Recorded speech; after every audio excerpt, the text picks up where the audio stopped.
So we've made quite a few savory dishes, and so today let's make a dessert. And the dessert that I'd like to show you is the Egyptian basbousa. Now the deal with the Egyptian basbousa is it's very similar and very familiar to what we get here in India.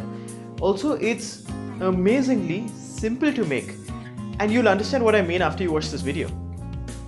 So making basbousa is extremely easy. You just need to put together two simple items. One would be a simple syrup, which is very true to its name, and the other one is to make this sort of a cake batter. So for the simple syrup, we need 1 cup of water, 1 cup of sugar, and less than a teaspoon of lemon juice. For the batter, we need more sugar. Hey, don't complain, it's a dessert. That's half a cup of sugar. We also need a cup and a half of semolina. Here I've taken a combination of coarse semolina, which is 3/4 of a cup, and 3/4 of a cup of fine semolina. You can go all coarse or all fine, depending on the mouthfeel you prefer. Some chefs even add all-purpose flour to the combination to get a more chewy texture. Here I also have 1 teaspoon of baking powder, half a cup of butter, and half a cup of milk. So let's get our simple syrup rolling. Simply combine the water, sugar and the lemon juice and bring it to a boil. Now you do have the option of adding rose water or orange blossom water, maybe even cinnamon or cardamom, but I like my simple syrup plain. Now the next bit is as easy. Combine your sugar, semolina and baking powder and give it a good mix. After that, add your milk and combine everything. By the way, if you want to replace your milk with yogurt, it's a great idea.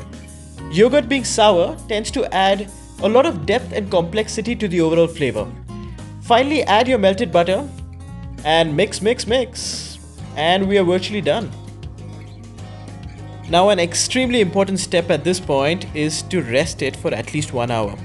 You see, this semolina is one hungry little sponge. It wants to drink up all that milk, and you have to give it 1 hour to do so.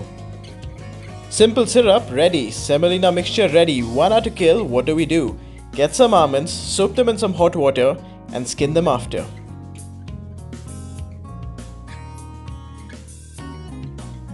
So 1 hour on, you will see that your semolina has bloated up and is ready to get baked.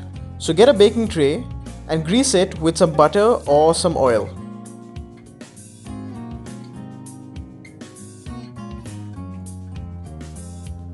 Now pour the mixture into the baking tray, spread it evenly and smoothen the top.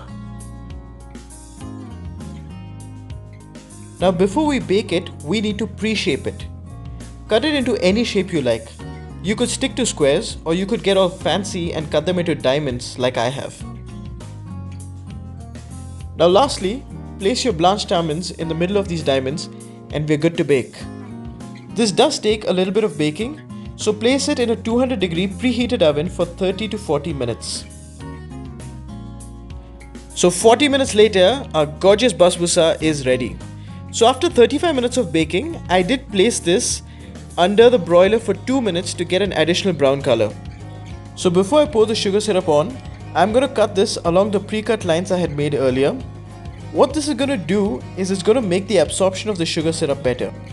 Add your sugar syrup to your basbousa and you'll hear it sizzle.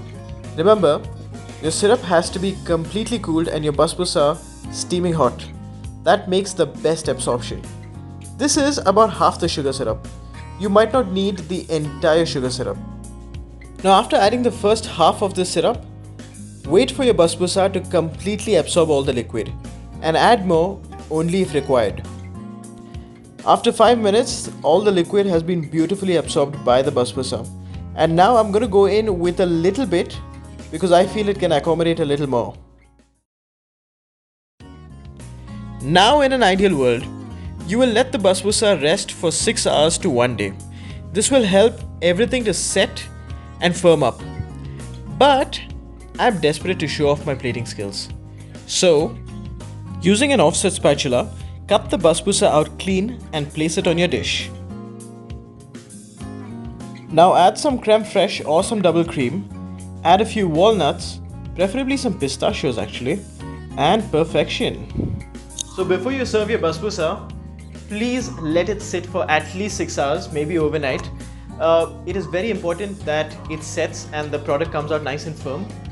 Also, the recipe that I have shown is not completely traditional. Traditionally, they tend to add a lot of grated coconut, about a cup. And so, if you want to add that grated coconut, please cut down on the semolina. And for your reference, I am going to leave the more traditional recipe down in the description box. Also, if you're liking what I've been doing, like, share and subscribe. Thank you for watching.